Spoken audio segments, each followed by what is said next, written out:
You ever wake up thinking, today's the day my life's gonna get simpler, only to find out fate's got other plans? Yeah, that was us the first morning at our so-called dream ranch. The day Sarah, my wife, almost got arrested in our own driveway. Not for anything wild, but just for having her holstered service weapon on her hip like she always did. I should have known moving to a place called Oakwood Ranch, with its white fences and two perfect lawns, would come with a catch. But I swear to you, nothing could have prepared me for the showdown with our HOA president, a woman whose entire existence seemed built on wielding authority like a weapon, and who'd dial 911 faster than a kid snatching up drop candy if she saw anything that didn't match her rule book. Sun pouring in through the kitchen window, cardboard boxes stacked halfway to the ceiling. Sarah holding her grandpa's old photo like it was a holy relic. Those are the moments you're supposed to remember, right? I remember her voice, soft but strong. "This is it, Grandpa would have loved this." She just started a new position in law enforcement, but she was quiet about the details. Me, I'm a freelance writer. I can work anywhere. So I just wanted peace, quiet, and enough space for Sarah's long-promised chicken coop.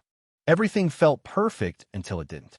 Out of nowhere, this white Lexus rolls up our drive exactly 15 miles an hour. Not one more.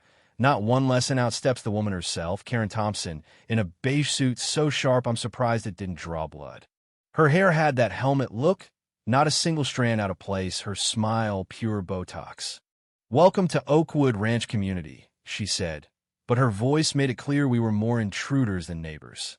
She handed us this massive folder, HOA bylaws, 200 pages thick, and gave us the kind of smile you see before a shark bites. Before I could even process that, she's already scanning our porch, our grass, our mailbox, probably trying to find which circle of hell we'd violated first. But then her eyes landed on Sarah's holster, and everything changed. She actually gasped, clutched her chest like she'd seen a ghost. "Oh my goodness, a gun? In our neighborhood?" Sarah kept her cool, explaining she was law enforcement, had a permit, all legal. But Karen's flipping through that rule book like a priest on Sunday, shrieking about Section 12, subsection 4, no firearms, no weapons, no instruments of violence. She's rattling off more violations. Grass a quarter-inch too high, mailbox not standard, planters the wrong color. If looks could kill, we'd both be statistics right now. And, I tried to reason with her, "Karen, we just moved in, let us read through the rules." But she wasn't hearing it. She started snapping pictures on her phone, zooming in on Sarah's holster, declaring, "I'm documenting this violation. You have 24 hours to remove that weapon or face consequences." Then, without missing a beat, she storms back to her Lexus, spinning her wheels, but not before threatening us about chickens. Seriously, chickens. You'd think that was the end, right? Nope. Because as soon as she's home, she dials 911. Not her lawyer, not the HOA board, 911. There's an armed and dangerous woman at 4722 Oak Valley Road. She's got her story ready, voice trembling for the dispatcher, claiming she was threatened, that there's a woman with a gun like some kind of cowboy, making it sound like we'd rolled in to rob the place, not unpack moving boxes.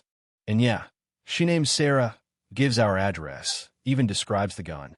Meanwhile, inside, Sarah and I are laughing about the absurdity of HOA rules. Seriously, bird feeders are limited to 8 inches when a wail of sirens starts creeping closer. Not one, but 2 police cruisers light up our front yard, officers emerging with hands on their weapons. And who's tailing them? Recording on her phone. You guessed it, Karen, looking like she's about to win an Oscar.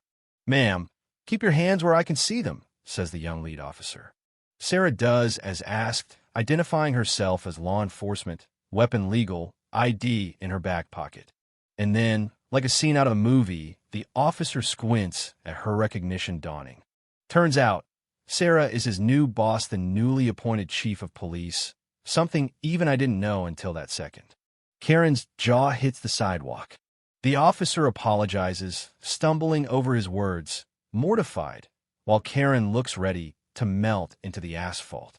That should have been enough to end it, but Karen types rules for thee, not for me. She tries to rally, shouting that the rules apply to everyone, clutching her folder like a life preserver. But then the older officer explains, calm but firm, that Sarah's duty as chief supersedes any HOA nonsense. And, oh, by the way, filing a false emergency report is a crime. Suddenly, Karen's story starts to crumble. Sarah taps her body cam. Would you prefer to review the footage here or at the station? Karen can't backpedal fast enough. But here's the twist, right? Instead of backing down, Karen calls in reinforcements her secret weapon, a greasy lawyer named Richard Blake, who shows up in a Mercedes so black it probably leaves oil stains just by looking at it. He tries to threaten us with fines $20,000 for everything from grass height to operating a business, me, on my laptop, apparently committing felonies. They've got photos taken through our windows, plans for daily inspections, the whole 9 yards. That's when Sarah, never breaking a sweat, calls in her own backup. Detective Martinez? I need everything on the Oakwood Ranch HOA financials, meeting minutes, elections, especially contracts. Suddenly, Richard isn't so smug. Turns out, every big contract the HOA handed out went to Karen's family landscaping, pool maintenance, you name it. Systematic fraud, right under everyone's noses. The next day, Karen doubles down, calling an emergency HOA meeting at the community center. She tries to put us on trial PowerPoint slides, red circles on our violations, threats of liens and lawsuits. But Sarah stands up, calm and collected, and absolutely nukes their case. She produces a legal opinion stating she can carry her weapon, pulls out state law protecting home-based work, and then drops the real bombshell. The HOA hasn't been legally registered for 3 years. Every fine, every rule, every official threat? Invalid. Illegal. Actually, neighbors erupt, people demanding refunds, asking about money they'd paid for years. Sarah keeps going, pointing out the fraudulent contracts, the missing money, the relatives getting paid, and then lays it out. County prosecutors are launching a full investigation, and anyone who is fined gets their money back.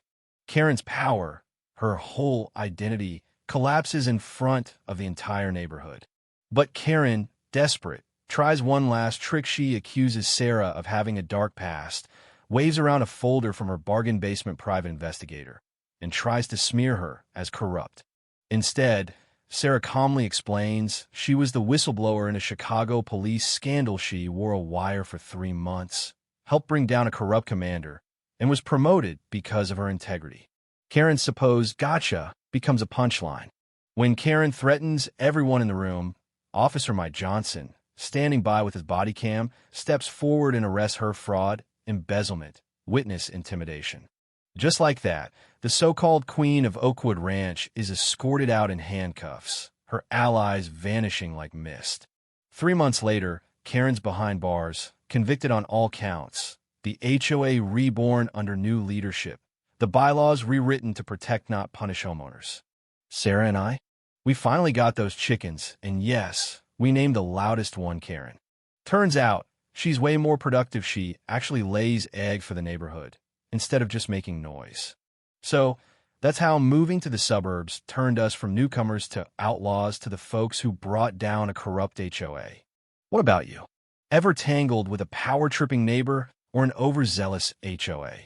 Drop your wildest stories in the comments because trust me, after what we went through, nothing can surprise me now. And to all the Karens out there, next time you try to enforce your rules, remember law and justice aren't always the same thing, and sometimes the quiet folks moving in next door are the ones who finally bring the house down.